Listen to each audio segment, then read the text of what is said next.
wind power. So wind speed is measured in selected region to know the possibility of wind power. For that, one graph is drawn between the wind speed versus time. This graph draws for the 1 year. Now from this graph, that means wind speed versus time, we can draw the wind duration curve. So wind duration curve, which indicates that the power is mostly available throughout the year, but it cannot produce or it cannot generate constant power. So different speeds are indicating on the wind duration curve. Here you can see the wind duration curve, where Vp, it is nothing but peak wind speed, where Vr, that is your rated speed of the turbine. Next, Vm, mean wind speed, where Vc is the cut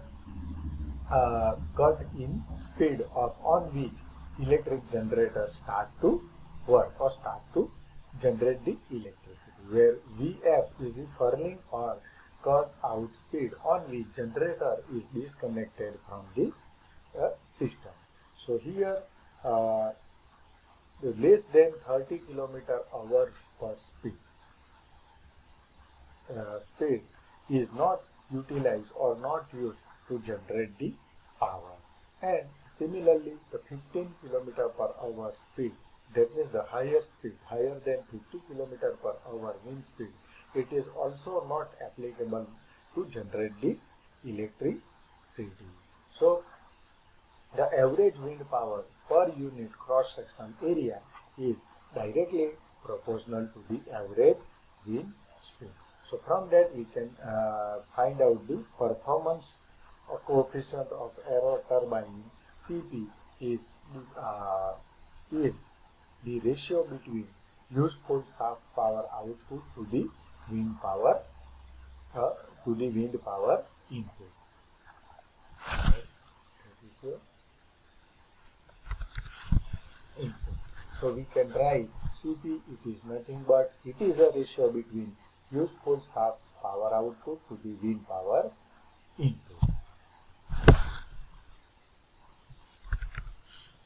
So the maximum value of this Cp is 59.3%, and practically its value lies between 20 to 30%. Now next, the height from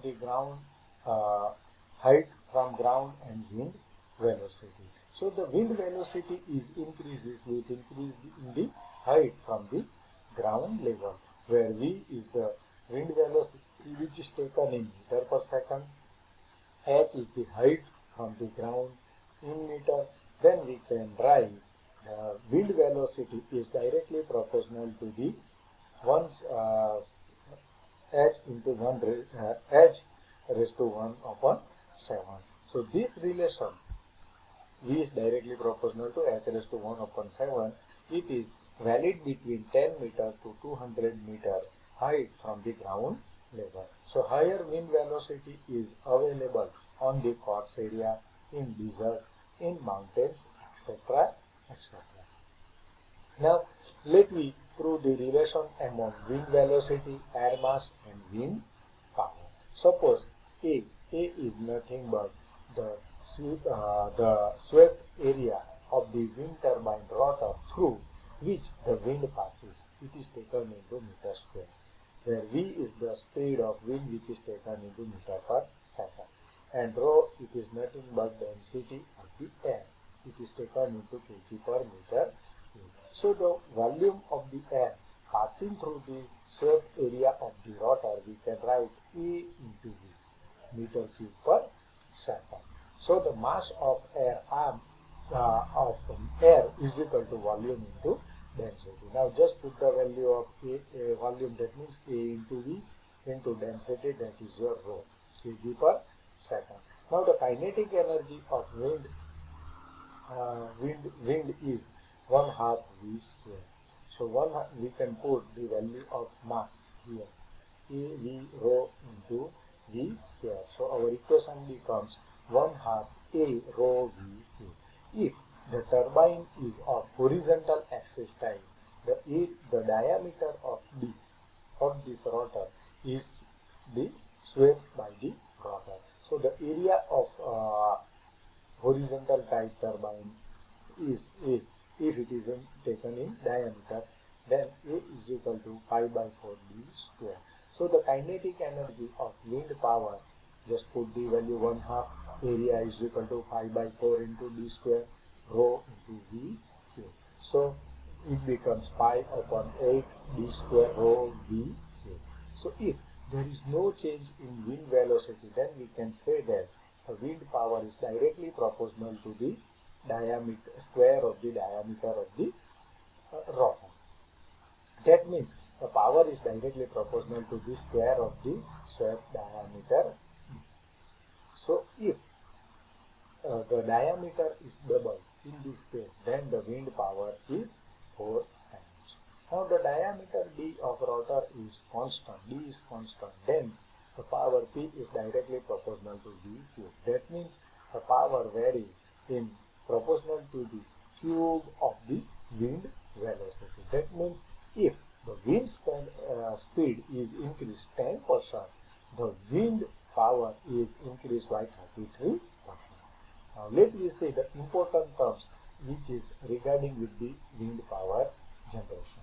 So first, efficiency of wind turbine. So efficiency of wind turbine, it is nothing but it is a ratio between power generated by wind turbine divided by the wind energy getting by the wind turbine. So not all the wind turbine power is used. So its efficiency is taken as a 60%. So 40 to 45% efficiency is reduced due to the losses occurs in shaft, friction of shaft and the breathing. So if we are considering the efficiency of generator, then the overall efficiency of wind power plant becomes 30% to 35%. Now next, swept area.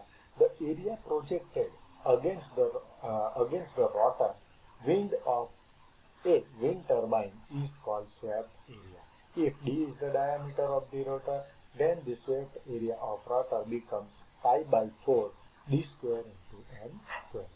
Third, current in wind speed. So it is a maximum value of speed of the wind which is used to generate the power is called current in wind speed. That means at this speed it will start to generate the electricity.